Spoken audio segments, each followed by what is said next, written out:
Ao longo do Antigo Testamento, Deus foi percebido e foi chamado por nomes diferentes. Nomes esses que revelavam algum aspecto de Deus. E eu diria, todos nós somos de alguma maneira instrumentos que podem refletir e revelar esses aspectos do caráter, da essência, dos atributos, da natureza de Deus. E eu quero olhar com vocês para esses textos. Vejam, o primeiro nome dado para Deus está em versículo 1 de Gênesis. No princípio criou Deus os céus e a terra. A palavra aqui hebraica é a palavra Elohim, que significa, que tem o significado, o sentido de aquele que criou e deu origem a todas as coisas. A tradução literal significa deuses ou um Deus muito grande, mas a referência a esse nome significa aquele que deu origem aos céus e à terra.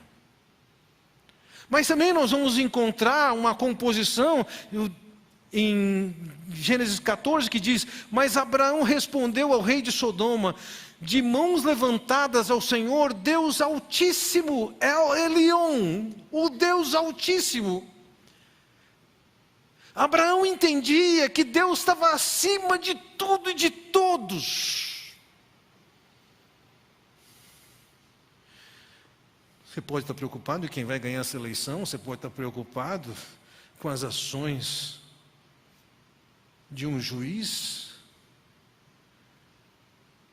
Entenda uma coisa: ninguém tira Deus da posição de El Elyon, Ele é o Altíssimo.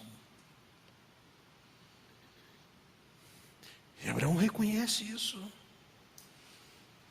Não tem ninguém que ameace a supremacia de Deus.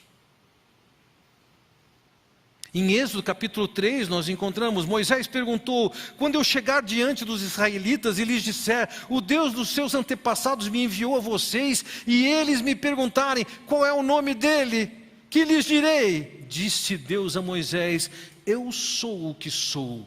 É isto que você dirá aos israelitas: eu sou, me enviou a vocês.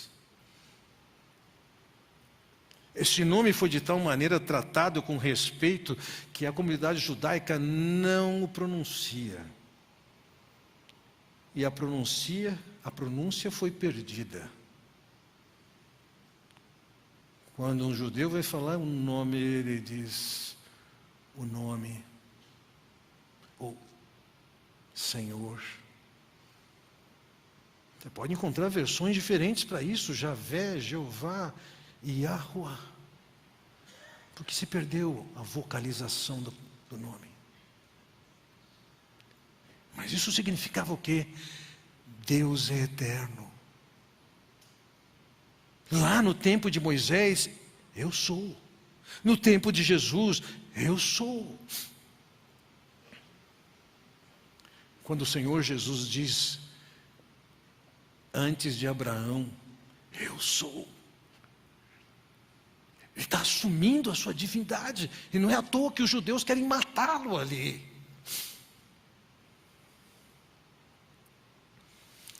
Próximo.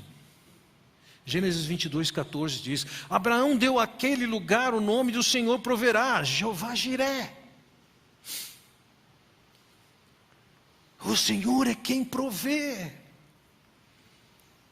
Eu sei, você é privilegiado pela educação que você teve, a oportunidade de estudar, ótimo. Você é privilegiado pelo emprego que você tem com o seu salário, ótimo. Você é privilegiado pelas oportunidades que você teve na vida, ótimo. E entenda uma coisa: não é você que constrói essas coisas. Se Deus quiser, quando Ele quiser, Ele desliga seu disjuntor central e acabou.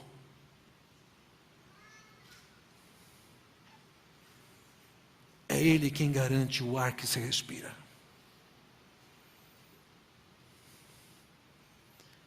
Aquilo que nós podemos ter vem das mãos de Deus. Como João Batista disse, o homem não pode receber coisa alguma se do céu não lhe for dada.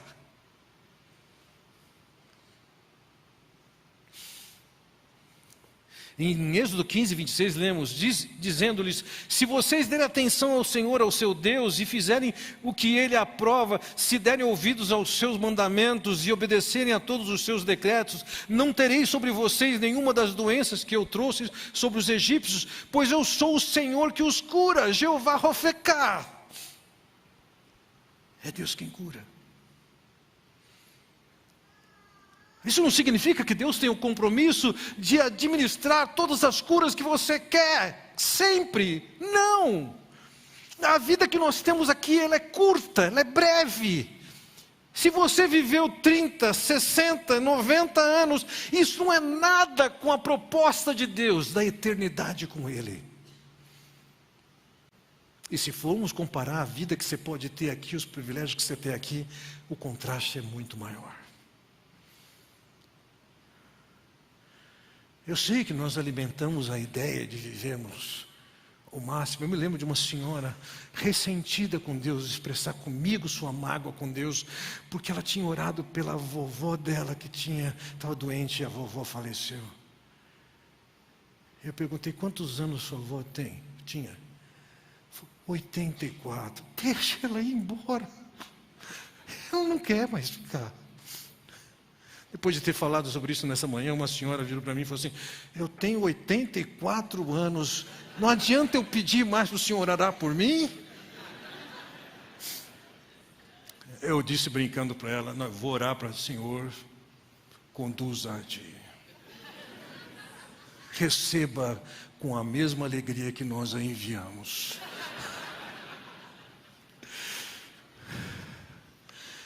Quando o Senhor quiser, Ele cura. E depois da morte, pela qual todos passaremos, exceto se o Senhor voltar antes de você morrer, saiba, pela eternidade teremos um corpo glorificado. Por quê? Porque Ele é o Jeová Rofecá, o Deus que cura. Ele também é o Jeová Shalom. Gideão construiu ali um altar em honra do Senhor e lhe deu o nome: o Senhor é paz. Shalom, uma expressão, é a saudação judaica. E vários segmentos cristãos acabam assumindo essa saudação judaica para si mesmos. Eu chego a pensar que quem usa isso fora do judaísmo nem sabe o que significa. Ainda que a tradução seja paz, a ideia de shalom não é que você esteja em ausência de guerra, que sua vida seja uma zona desmilitarizada. Paz aqui significa que você está tão em ordem com Deus, que não tem nenhum impedimento para Ele administrar a bondade da sua vida. As Escrituras nos falam que é Jesus quem nos traz a paz. Justificados por meio da fé, temos paz com Deus, somos livres para sermos abençoados. É o Senhor quem garante a nossa paz. No Salmo 23, 1, ele diz: o Senhor é o meu pastor, de nada terei falta. Jeová Roi, meu pastor. Ele nos olha como um rebanho que Ele cuida e que Ele conduz. Nos últimos tempos, a maneira com que eu olho para a minha vida e tento entender o que tem acontecido, e em breve eu esclareço sobre isso. Eu vejo a minha vida dentro de um tabuleiro de xadrez enorme. E eu posso hoje olhar para trás e ver certos movimentos nesse tabuleiro que eu não entendia o que Deus estava fazendo. E vários dos movimentos eu não entendo, mas passa o tempo e eu falo: essa era a jogada.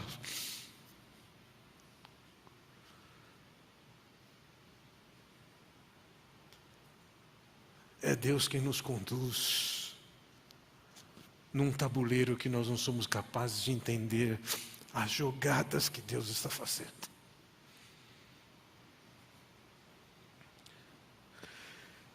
Em Jeremias ele diz: em seus dias Judá será salvo, Israel viverá em segurança, e este é o nome pelo qual será chamado: o Senhor é a nossa justiça, Jeová Tzidkenu.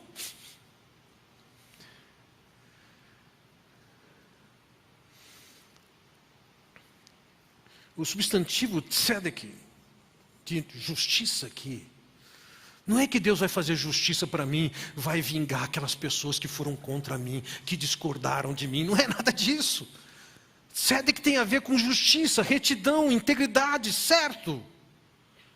É Deus quem define para nós o que é certo ou errado, não é o mundo lá fora.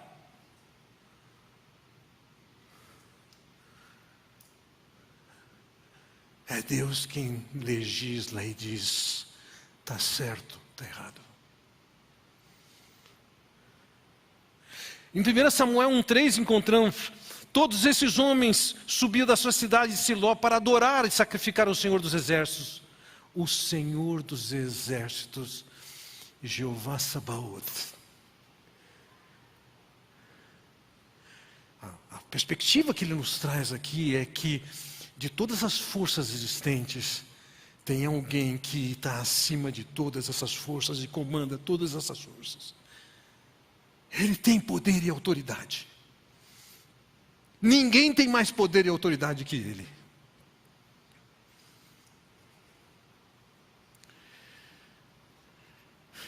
Em Êxodo capítulo 31, versículo 13, diz: diga aos israelitas que guardem os meus sábados, isso será um sinal entre mim e vocês, geração após geração, a fim de que saibam que eu sou o Senhor que os santifica.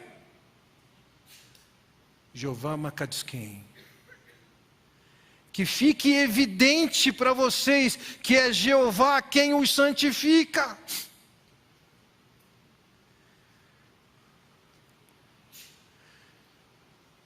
Pode ser que você tenha vindo do mundo com algumas características, ou pode ser que ainda tenha essas características. Talvez você tenha o hábito de usar da mentira. Talvez você tenha o hábito da difamação.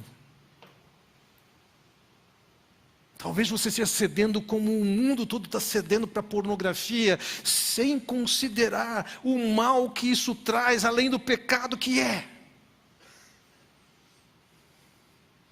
Deus está dizendo: sou eu que consigo te livrar desse pecado.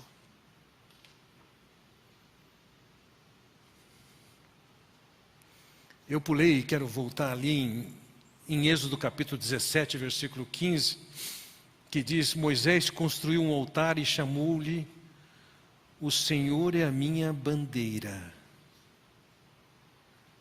Que significa o quê? É esse rei com essa bandeira que eu estou seguindo. Eu estou marchando em função dessa bandeira, do que o Senhor fala, do que o Senhor manda, do seu programa.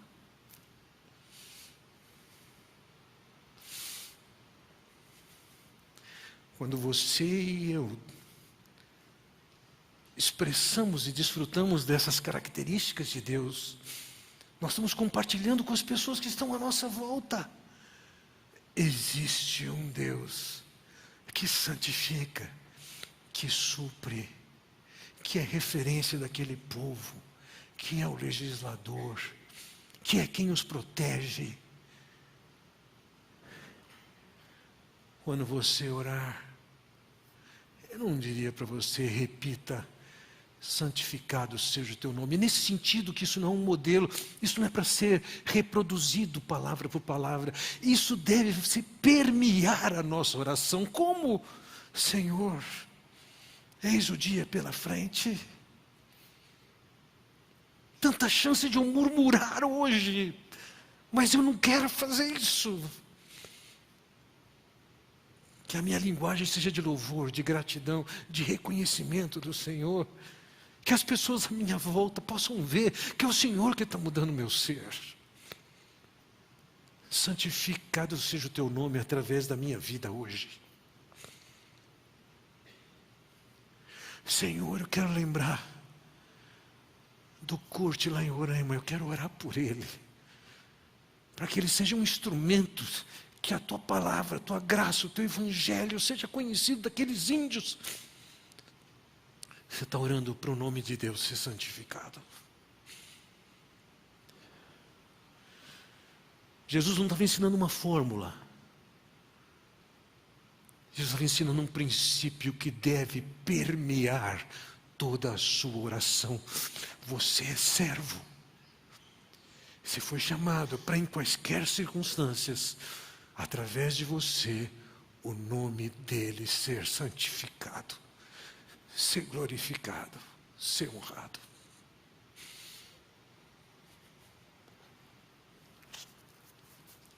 Isso vem bem antes do pão nosso de cada dia.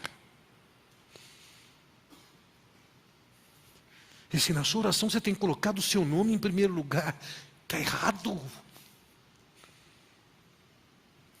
Sai da cena. Todas as suas orações têm que estar permeadas de oração pelo nome do Senhor.